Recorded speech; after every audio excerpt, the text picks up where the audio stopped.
slowly winning this game here by whittling down Flash's economy, forcing him into a war of attrition, and in the end, these carriers are going to be more cost-effective if the Goliaths can't pick off the carriers themselves. And that could be Jangbi's strategy, just forcing more and more Goliath production. Here's the only mineral patches left for Flash. They're at the 6 o'clock position. He's completely mined out, and Jangbi's going to be completely mined out in a matter of seconds also. So both sides completely mined out. My belief would be that Jangbi has more in the bank, though. He's probably saving this for an all-out attack later, and after both trade armies, I think Jangbi will have the resources to build a stronger and bigger army, and better than Flash has. And now Jangbi going for another harass here at the natural expansion, forcing more Goliaths to commit, and I believe picking off a number of Goliaths without any cost of carriers so far. And since, of course, the carriers can regenerate their shields, this would prove to be an effective strategy, I think, if Flash does not change his strategy of going just Goliaths to deal with it. He's purely with defensive units. Goliaths just are not that effective as offensive units. I'm thinking, honestly, a couple of ghosts at this point would not be necessarily a bad idea if he can somehow prevent Jangbi from sensing this and get some very, very good ghost lockdowns. Honestly, I think that is one of the few things that could change the game. I don't think Cloak Wraiths would be able to change it unless it was combined with Ghosts, of course. Valkyries just don't work against carriers. There's pretty much no other unit that will really work.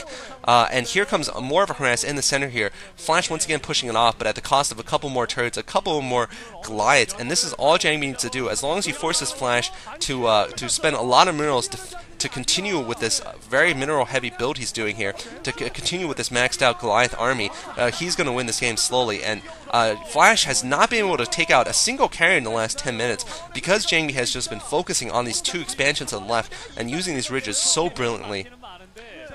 This is just, I feel very bad for Flash. He's caught in a situation where it's like a late game where the Zerg is fighting against a maxed out Protoss army, and he can throw Ultralisk, he can do whatever he wants, and there's just no way to break this excellent unit combination. Flash might be going for a frontal push in the center, though, we'll have to see. But basically, he's stuck in a very, very difficult situation, and it's just going to be very hard. I think the best he can hope for is a draw at this point. If he somehow can kill off enough of Jangbi's units, he could perhaps force a draw where it would be impossible for either player to go for an attack, and hence the Casper referees might call a draw. But I think by now victory is all but impossible for Flash. Flash has its science facility, but absolutely nothing producing there. Although one starport is producing here. We'll see what unit it's deciding to produce. Probably a dropship. I can't imagine any other unit coming out from here. Honestly, I've never seen Valkyries against carriers. I've hardly ever seen Wraiths against carriers since Boxer's days, and so really the only thing that could be possible is a dropship. Maybe a science vessel, actually. Sorry, science vessel could very well be possible. Perhaps to get a combo EMP plus Goliath attack. And oh, here comes the probes. All the probes are going to come out for Jangbi. Jangbi's going to kill off the probes and then get a maxed out army here. Flash bringing some buildings towards the center here, actually. Perhaps just to try to absorb some hits. And here comes all the buildings from Flash. Flash is no longer going to produce any buildings. This is going to be an all-in crazy attack. Absolutely epic. Look at the extreme close-ups against these players' faces. They're going to be going for an all-in building probe SCV attack. And of course the buildings are there just to distract the units from Jangbi. If they can get a couple hits on the buildings, that's just better for Flash's army, and this is the reason why they brought everything they own to the center.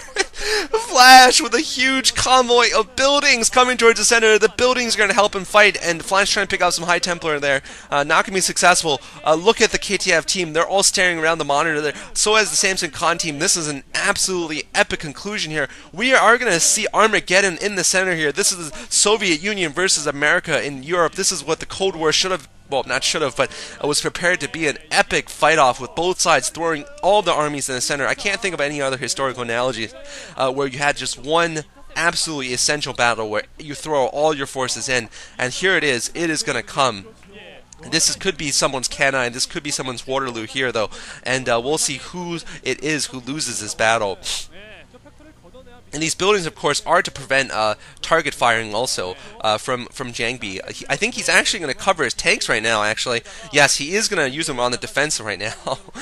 Absolutely crazy from Flash. Of course, this is legal under StarCraft rules. He is going to use this to defend his tanks, and they are going to be a very good defense against those carriers.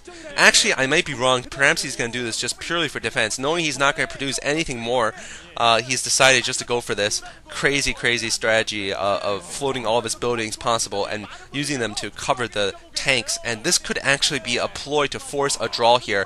Jangbi has pulled back his units from the front ground, actually, foreground, and what is Flash doing? Flash looks like he's having some trouble with his mouse pad. I don't know what that was, just fixing the tape on his mouse pad. If someone could enlighten me on that, that would be interesting, but what is Flash doing? He's taping down his mouse pad, interesting enough, and readjusting his headphones, interesting. Maybe having a little bit of technical difficulties.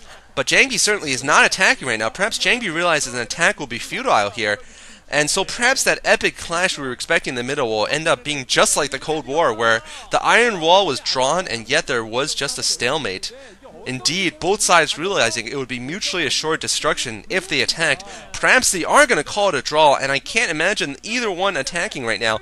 Either one, basically both players have realized that an attack would mean failure, although I think Jangbi perhaps can go for an attack at the north. I'm not sure. Perhaps he realizes he cannot because Flash has so many units in the center. He needs those carriers constantly there to support, and I'm a little disappointed in both players that they didn't go for perhaps one more tech unit, Flash for the Ghosts and Jangbi for the Arbiters. I know it's unconventional, but certainly at a game like this, at this point where all the conventional attacks have failed, you might have to go for the unconventional. And Flash looking bored there. There's nothing left for him to do. He's got everything in the middle, and this is absolutely, he's going to hold here, I think, though. I don't think there's any way Jangbi can fight against a maxed out Terran army with buildings and tanks and Goliaths and SCVs everywhere. Whoever attacks first would be suicidal, though. This is going to turn out to be like Rock versus Cholerasc, which a lot of you guys have suggested, by the way, for commentaries, and I won't be doing it.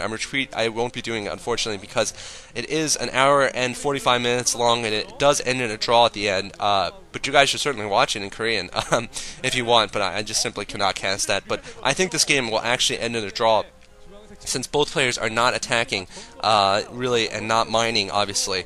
So we'll see when the referees decide to pause the game and call it. And here comes the pause from the Casper referee. I do believe this is going to be called a draw. Perhaps they're going to talk to the players and ask if either one will attack. But a little bit of a disappointing end to an otherwise epic game. I do have to say, though, Jangbi played brilliantly in this game. He dared to go for the carriers, where most Protoss do not dare to go for carriers against Flash. Most of them decide to go for the Arbiters instead. And here comes, I don't know what she's saying, like, are you going to attack? Are you going to actually move your hands? And Flash is probably telling her, no, I am not going to attack. So we probably are going to see a declaration of a tie here, unfortunately. But still a very strong game. I felt that if Jangbi had one opportunity when he was at the 6 o'clock and his carriers were there, and I felt he could have picked off that command center and perhaps changed the course of the game, denied Flash that last expansion. But Flash was absolutely brilliant. He knew he couldn't attack. I think towards the last 15 minutes he knew he couldn't have victory. I wonder if you guys agree with me with that. I think in the last 10 to 15 minutes he was playing for this draw. Honestly, by building so many Goliaths and so many turrets around the map, he was basically saying that there was no way to win, and hence he was just going to try to be forcing a draw. I wonder what Stork thinks about this. He's played recently a very epic ZVP game where it almost came down to a draw between him and GGplay. Another absolute hour-long epic game.